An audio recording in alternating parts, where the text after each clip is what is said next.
Most of us, many of us, strive for perfection.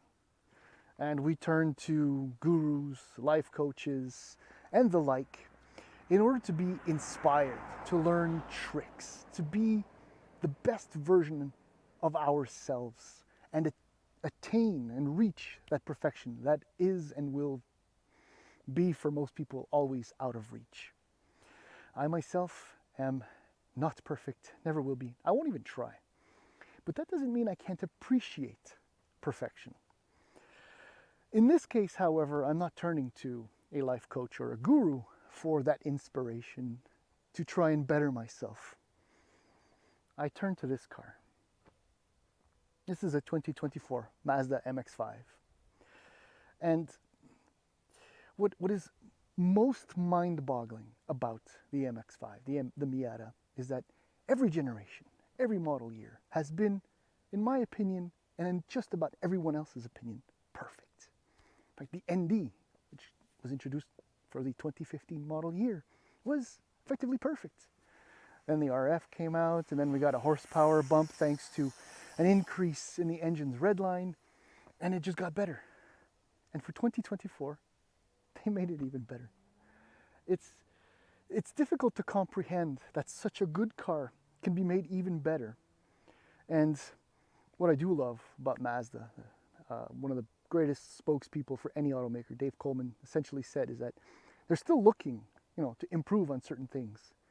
But as it is right now, for 2024, they can't find anything wrong with this car, and I concur. The Miata has been part of my career for 25, 26 years, and every time I get behind the wheel of one of these, I'm liberated, I'm free. And every time they do something to the car, be it the power, the handling, keeping the weight down, the redesigns, and in this case, improving steering and the rear locking differential, and here driving around on the Angeles Coast Highway, Crest, Angeles, I see I'm starting to get excited because I want to get back behind the wheel. I'm reminded that perfection is possible, but not for a human, only for machine. And this may be the most perfect automobile ever. I mean, as we all know, Miata is always the answer. In the following video, we're going to do our usual tour, although I will be honest, there isn't much to say about what you can see, but it's what you can't see and what you can feel that has changed the most. I will do my best to express that in the next few minutes, so please hang around. So because I'm a soft top MX-5 snob, I'm going to focus only on the soft top. So for 2024, pricing starts at the $34,900 for the base car, all the way up to $42,000 for the top trim GT, which is what this is. Basic equipment changes. Actually, I can show it to you right now. There is now an 8-inch display screen right here, which can be touch sensitive when using Apple CarPlay and Android Auto. When you get up to the GT and you get the leather and it's got a frameless mirror, I think you can kind of see it right there. That's some of the touches, a bunch of other little things. But what's important to note is that in order to make that new 8.8-inch screen work, Mazda actually had to rewire the entire car. So that's the type of things that obviously you'll never see. But that also explains why the camera that you see there, or what will be displayed on the screen, is so much sharper. A lot of the menus kind of work a little bit better. I only toggled through a few of it, just a tiny bit, because I'm not gonna work the infotainment system when I'm out here, and I can drive this car. Among the physical changes, wheels are different. In fact, only the GSP wheels, the BBS wheels, are same or carry over. These are all new designs. There are a few extra new colors as far as the soft top is concerned. Is an aero gray. Obviously, that's not this one. The physical changes are the headlights have been redesigned because the car no longer has like those C or L-shaped daytime running lights. They're now incorporated directly into the headlights. And I think as we do one final lap of this still gorgeous, ultra iconic, instantly recognizable, beautiful car, taillights have been changed a little bit. As you can see, the shape is the same, but the layout of the lights has been revised. Otherwise, it's a Mazda MX-5, and now comes the best part. All right, so the basics of the 2024 Mazda Miata MX-5 are still the same. The naturally aspirated 2-liter engine, 181 horsepower, 151 pound-feet of torque. Obviously, this is a 6-speed manual. There is no other way to get this car. Rear-wheel drive, you know, all of that good stuff remains. The changes are, well, unexpected, I will have to admit, because I and anyone else who's ever driven an MX-5 has always praised this car's steering, how communicative, how intuitive, natural feeling, perfectly assisted it is. But people over at Mazda are just absolute perfectionists, where they've done a couple of things to improve on steering. One being that they've developed their own software to make steering work. So they've effectively, in that way, eliminated what I would had called, you know, a little bit of on-center play, but they consider to be friction. So that's essentially all gone. So what that also means is that there's less resistance from the steering when you're giving it input, or the assistance is a little bit more linear. And it's so good that you don't notice it at all unless someone tells you about it, and then you experience it, and if you're sensitive enough to it, you'll figure it out.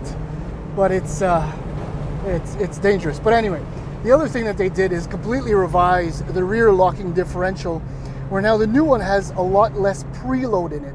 So instead of being instead of being reactive, it's now more proactive.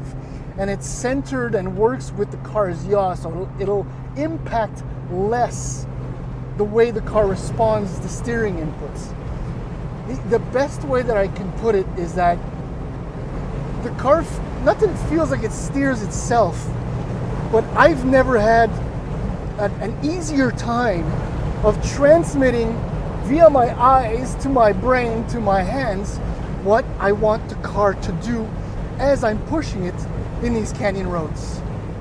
It's incredible. If you trust your eyes, a lot of us look way too close to the front end of the car and don't look far enough away, but the car feels that that's the sense of speed that this car will give you, is that if you look far away enough and prepare yourself enough to drive through an apex or a corner, the car actually will, without, it's so difficult for me to communicate what I'm trying to say, but the car is just exceptional. I do get the impression that it has under braking, especially when I'm going downhill like this, the rear end doesn't seem like it wants to pivot as much as it used to. I mean, that's definitely part of the fun. Mind you, you know, that's a big thing as far as this car is concerned. But it was never twitchy, but it was twitchy, but now it's not anymore. The other thing that they've done, you know, with the extra wiring and all that, is that now there's a DSC track mode. So before you had only on and off. Although it would allow you to, you know, to kind of get the tail out slightly, then it would reel you back in a lot more. Now, with the track mode, I mean, there are parameters in place where, you know, if your nose is pointing that way and your butt is pointing that way, it'll allow so much slide until, you know, it crosses a threshold, and then it'll bring you back so you don't kill yourself. As always, the ride is exceptional. As always, brake pedal feel is really, really good, and you have to get onto that brake pedal in order for the discs and pads to warm up and to get the maximum braking. It's so very progressive as well. Stuck behind a final generation Nissan Quest. When was the last time you saw one of those? But that's it. I mean, this is now perfection, and I can't see the balance. That's what's always been amazing about the MX-5 Miata, is that the amount of braking via the amount of power and the amount of chassis and the amount of control, everything was perfectly balanced. And now I mean, I was explained what was done, but I can't explain how it's even better, but it just feels that much better. If you're familiar with the car, you'll feel it. But I mean, going forward, more power is not the answer. Bigger brakes, there's no point because the car's still very light. Jinbaite, you know, and the body, mind, soul car extension of oneself. It's as good as it's ever been, and Miata is always the answer, and it remains. It's up there in the top best driver cars in the world. You know, F8, CTR, FL5, fine. GT3, Porsche 911, of course. This thing, and yeah, thank you, Mazda, for being completely insane and pushing. What the heck is going on? And pushing that perfection envelope to a level that was never really necessary. Thank you so much.